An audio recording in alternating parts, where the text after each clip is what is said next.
Hi, my name is Deepak Mishra, and I would like to say you namaste. My question is actually, I am an Hindu, and I have married a Muslim girl in India, and inshallah, she will be here in Saudi Arabia in coming next month. You know what? When I told her that I'll be going to visit Dr. Zakir Naik's speech, so she told, please don't go to him. He says bad about Shias, and she's a Shia actually. So she told, no, don't go to him. And her mother-in-law also told, no, please, you don't go. If you go to him, he will tell you bad about Shia and you will leave me. So that is the first doubt which I'm having in my mind. And the second thing is, I have a generic question in the sense that if we say that everything is God and everything belongs to God in Hindu and Muslim religion, so why God wants everybody of us to worship Him? Why is He created us in any forms of religion? When you talk about the creation, why is He created us? Why He wants us to worship? Why He wants us to take so much of pains to worship Him? And why He doesn't ask animal or anybody else to worship Him? Why only human beings? Thanks. Brother asked two questions. Before he asked the question, he told me namaste. Brother, do you know the meaning of namaste? No. People say hi. What is the meaning of hi?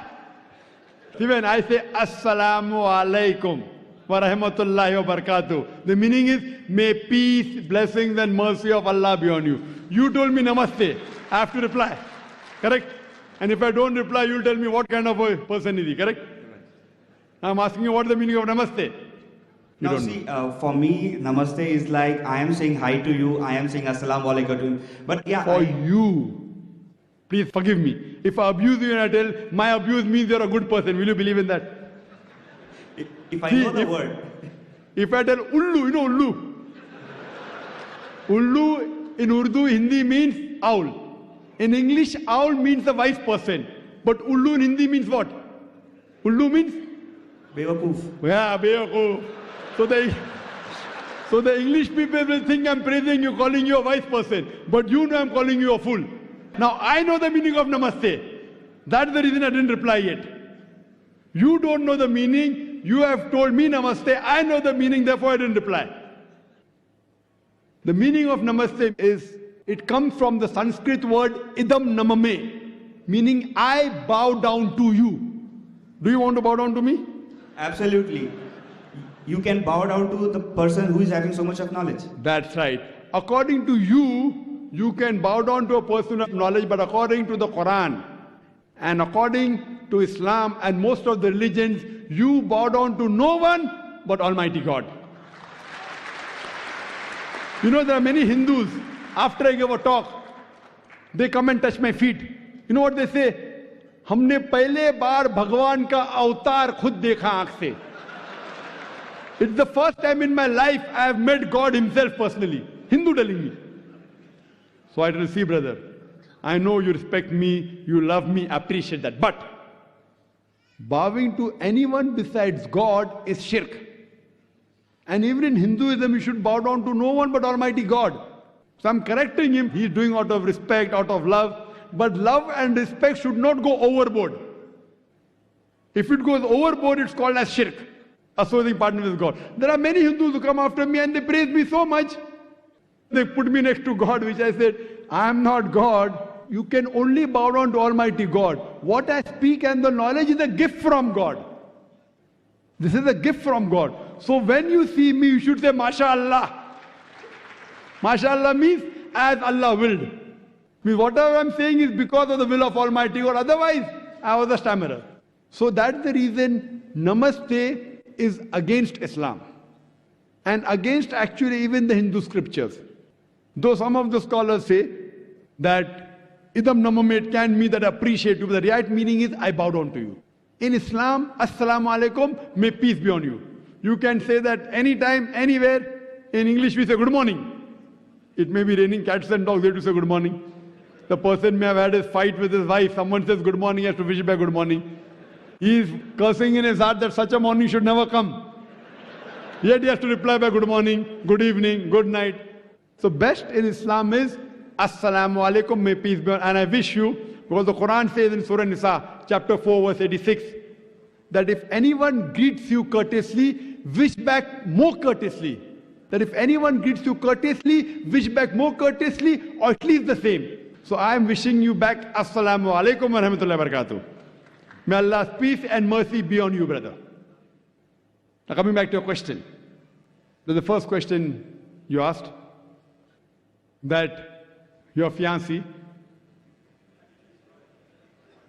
or your wife? My wife. Wife, oh, you already married her. Fine, your wife told you not to come for my lecture because I'm against Shias, and yet you disobeyed her. You know, you love me so much. I appreciate that. But, you know why? The word Shia doesn't exist in the Quran. See, the Shia Sunni is not mentioned in the Quran. The Quran says in Surah Imran, chapter 3, verse number 103, وَاتَصِمُوا بِحَبْلِ اللَّهِ جَمِيعًا وَلَا تَفَرَّقُوا. Hold to the rope of Allah strongly and be not divided. We Muslims should hold to the rope of Allah strongly and be not divided. And Almighty God says in the Quran in Surah Anam, chapter number 6, verse number 159, that, O Prophet, anyone who makes sects in the religion of Islam, you have nothing to do with him. Allah will look after his affairs on the day of judgment. So making sects in the religion of Islam is prohibited. So anyone who divides the religion of Islam into sects, he is going away from Quran and Sunnah. So tell your wife that Dr. Zakir Naik said, there's nothing like Shia Sunni. Quran says, Atiullah wa Atiur Rasul. Obey Allah and obey the Messenger. What we have to do is we have to follow the Quran and the sayings, the authentic sayings of Prophet Muhammad, peace be upon him. And the only label you can give is Muslim. So I don't call myself Shia Sunni, I call myself Muslim. So you say today to your wife, I met Dr. Zakir Naik who calls themselves a Muslim. And I'm neither against Sunnis or neither against Shias. I tell all the Muslims, whatever name they call themselves, come back to Allah and His Rasul. Now, when I give answer, some of the Muslims who may be practicing things against the Quran and Sunnah may feel offended. So you ask your wife, are you following something against the Quran and Sunnah? If you are not, then why are you afraid of Dr. Zakir Naik?